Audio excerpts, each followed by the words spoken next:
Komisi Informasi Pusat ternyata hasilnya juga letoy, sama juga pengadilan Surakarta, sama dengan Jakarta Selatan, sama Tun, sama Jogja. Ternyata impoten juga secara prinsip, karena ini amunisi baru ya, kita tentu siapkan strategi baru.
Saya gebrak juga nih meja saya ya.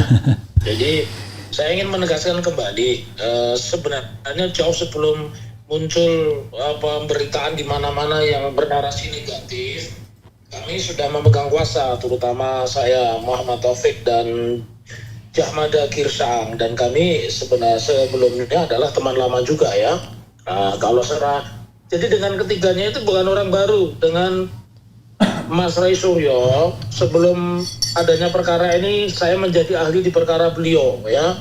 Kemudian dengan Rismon kami sama-sama beberapa kali mengunjungi tempat yang diakui sebagai tempat KKN-nya Pak Dr. Andes Insinyur Joko Haji Widodo begitu ya. Nah, terus dengan Dr. Tifa ini juga long story ya, sudah sangat panjang, dan salah satu yang merekomendasikan untuk menunjuk saya sebagai penasihat hukum ya. Kalau perkara pidana, pengacara itu kan sebutannya berbeda. Kalau perkara perdata kuasa hukum, kalau pidana itu penasihat hukum. Kenapa saya bilang? Karenanya di dalam perkara pidana itu seorang advokat dia tidak bisa menggantikan dan tidak bisa mengambil alih apa yang menjadi tanggung jawab dan kewajiban seorang prinsipal atau klien. Oleh karenanya batasan dia itu harus memberikan nasihat. Oleh karenanya kebetulan latar belakang kami, Muhammad Taufik itu memang pidana dan beberapa kali memberikan keterangan ahli pidana.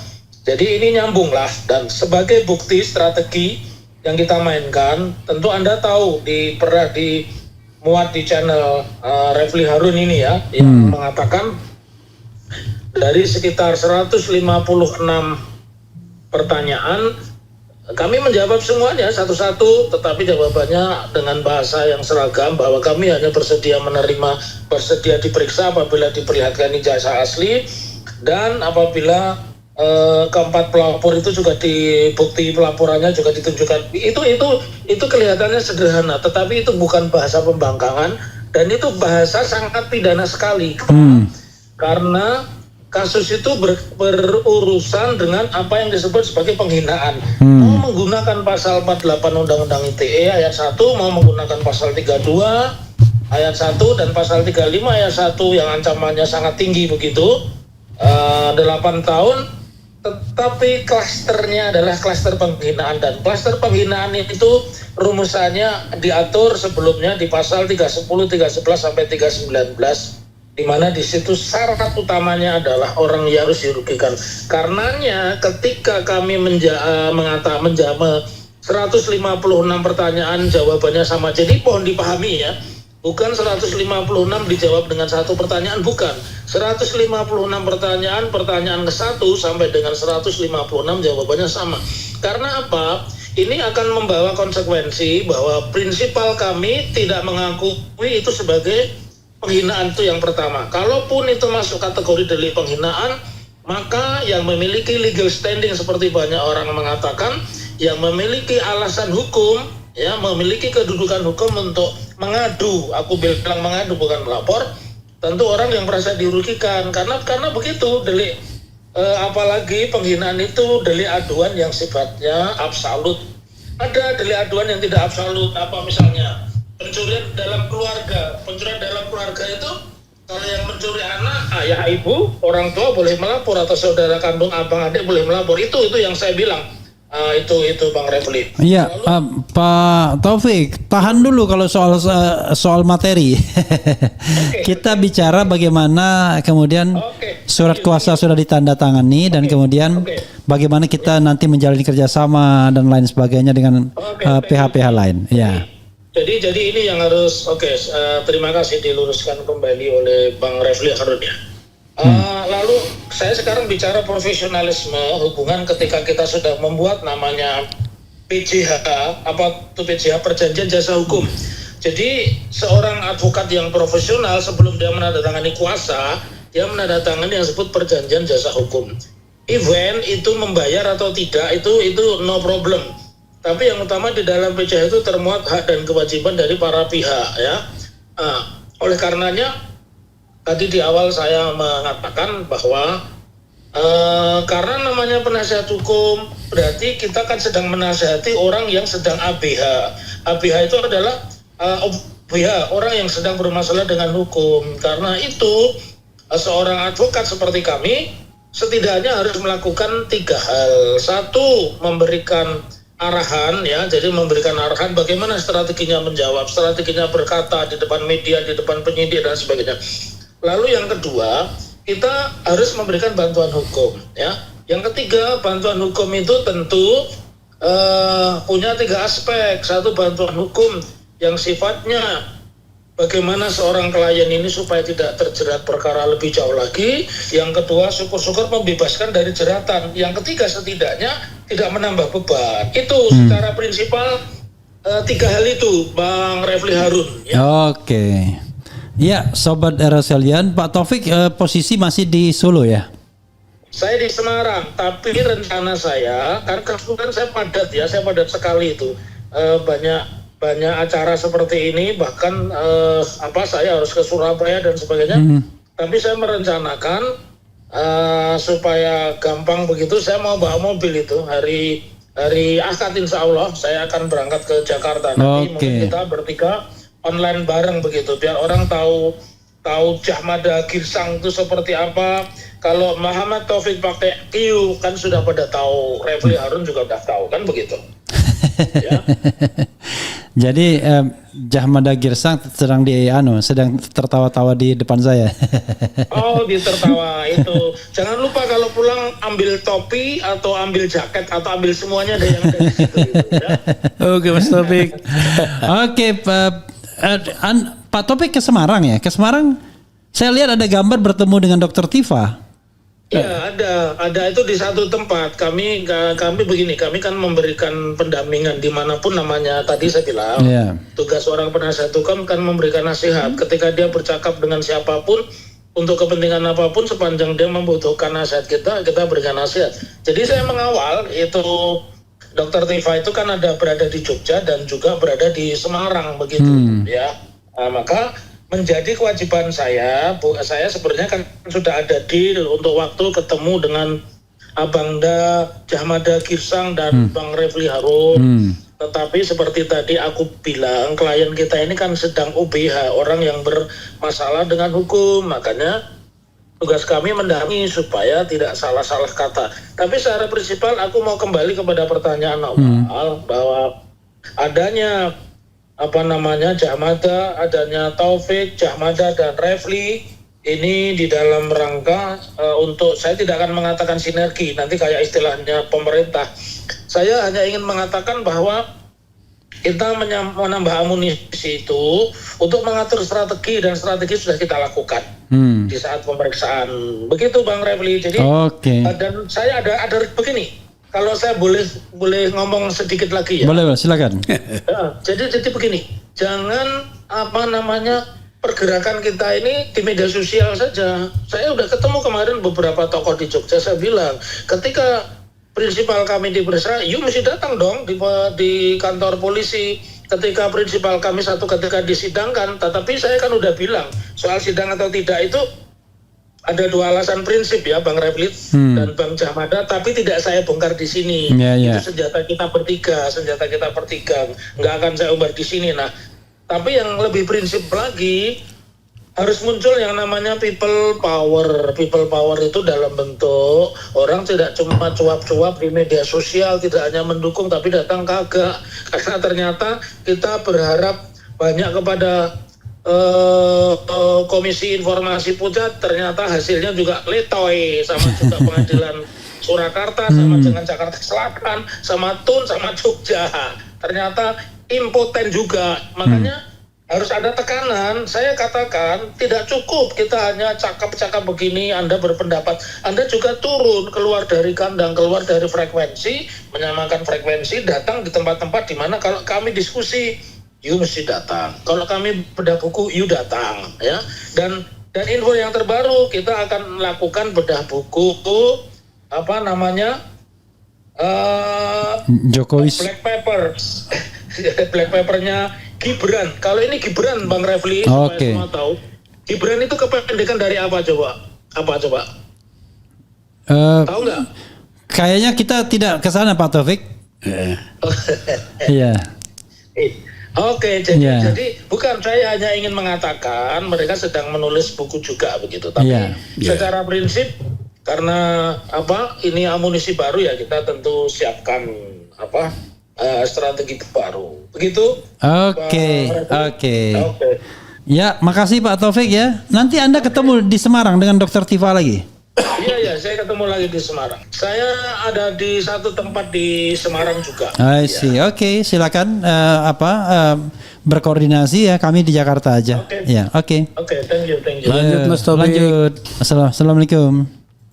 Waalaikumsalam warahmatullahi wabarakatuh. Ya, sobat RSL tadi dengan M Taufik ya. M Taufik pakai Q, dan kalau tidak di stop banyak sekali yang dia omongkan nanti. Memang orangnya selalu bersemangat gitu ya. Dia bersemangat banget. Jadi pemanasannya kebanyakan dia. Tapi nggak, it's okay ya. Memang itulah Dr. Taufik ya, selalu bersemangat, dan alhamdulillah dia mendampingi klien kita ya. Jadi di Jogja, karena saya lihat fotonya di grup tuh ada. Kemudian di Semarang juga gitu saya lihat. Jadi ya mudah-mudahan, karena Dr. Tifa di grup saya baca sudah mengatakan bahwa dia tidak datang besok, akan diwakili oleh lawyernya lapor. Jadi wajib lapornya, karena mudah-mudahan nggak ada masalah ya. Harusnya nggak ada masalah, karena bukan toh cuma ada keperluan yang tidak terlalu jauh dari Jakarta ya. Silakan.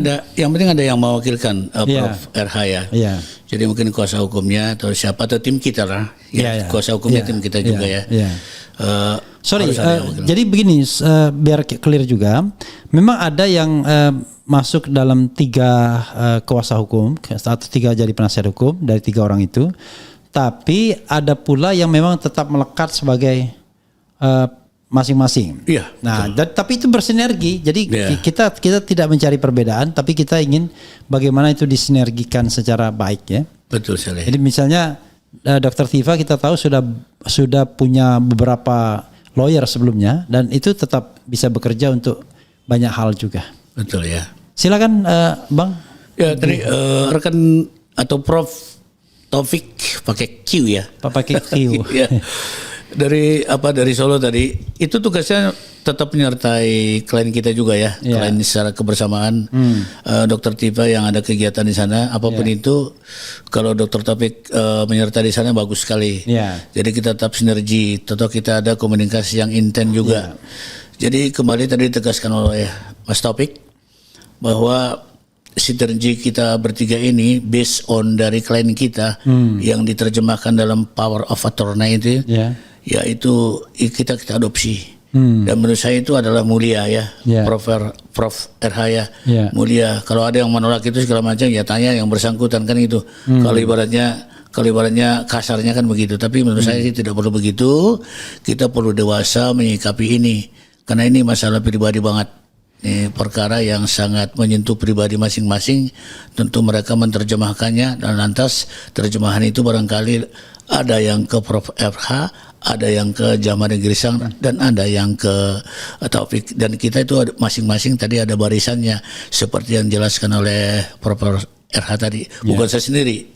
Jadi mungkin saya juga membawa yang lain, bawa ini. Dan jangan lupa selalu kita terikat juga sama TAAKH. Gitu ya. Jadi tetap seperti besok ada wajib lapor di Polda, tentu tim yang lama ini tetap ada gitu loh. Tapi memang mungkin harus perlu jelas juga Prof. RH. Jadi masing-masing tiga ini memang harus kita perjelaskan diversifikasinya begini. Kalau tadi kan Prof. RH mengatakan kalau Dr. Tifa itu di bulan kedua itu sudah jelas putus dari TAAKH, ya, TAAKH itu kan udah putus. Nah kemudian Roy tetap sampai sekarang. Ini diversifikasi bertiga. Nah kemudian kalau Rismon itu mungkin 2 minggu lalu mengirimkan surat itu kan. Nah jadi ini diversifikasi mereka. Nah sekarang how to manage, ini yang the most important thing nih Prof. How to manage the diversification of the personal ini oleh kita. Itu bukan tugas sembarangan. Ini menyentuh hati. Ini bukan sekedar mendengarkan sebuah lagu yang indah karangan dari Profesor RH ini. Lagunya banyak tuh menyentuh jiwa. Enggak, more than it menurut saya. Jadi mengkomentarin pun menurut saya Prof RH ya, enggak sembarang. Ya, jadi ini mainstream atau poin yang kita boleh dengar juga oleh masyarakat yang mendengar ini. Gitu Prof, dari saya mungkin ditambahin Prof. Jadi yang kita ingin tampilkan adalah concern, keinginan dari RRT sendiri.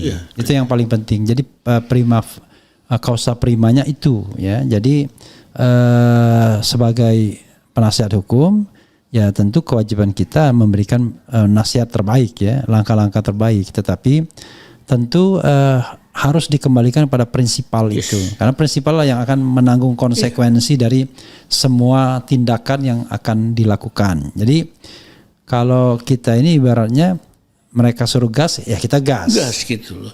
Mereka suruh, ya mereka suruh rem, ya kita rem.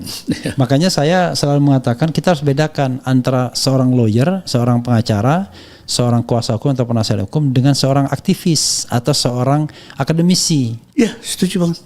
Semua noble, semua mulia, tetapi tugasnya beda-beda. Ya. Seorang ada akademisi, ada saat-saatnya, Bro. Ya. Lanjut, Bro. Seorang akademisi, seorang akademisi bicara terus tentang sebuah kebenaran, lurus saja dia, kacamata kuda. Pokoknya yang benar itulah yang diyakini. Seorang aktivis bicara mengenai advokasi biasanya, mana yang kuat bagi advokasinya itu yang dia. Tapi kalau seorang lawyer, ya how to save the client. Lebih dari itu. Ya, jadi dia harus mempertimbangkan betul apa yang menjadi resiko konsekuensi dari kliennya kalau dia salah bersikap kan begitu. Ya. Begitu saja Bang Jahmada, nggak terasa lumayan juga kita. Terasa ya. Prof, aku tambahkan sedikit lagi. Boleh. Saya memberikan kesempatan. Jadi dulu saya awalnya tahun 90-an lah. Ya. Jadi asisten pengacara dulu namanya pengacara. Bahkan pokrol bambu. Ada seorang pengacara mengarang buku, advokat itu adalah seniman. Benar, jadi kalau kita membuat bulat itu tetap bulat, bukan advokat namanya. Bukan berarti dalam arti konotasi negatif ya. Positif, artinya kita harus to manage, harus berpikir semaksimal mungkin. Jadi jangan satu jurus. Kalau satu jurus menurut saya siapapun bisa. Inilah advokat disebut power of attorney itu, Prof. RH malam hari ini. Makasih banget ya waktunya, Prof. Saya berterima kasih jadinya ya. Padahal Prof yang jadi host. Inilah pengacara. Sudah ambil alih aja deh.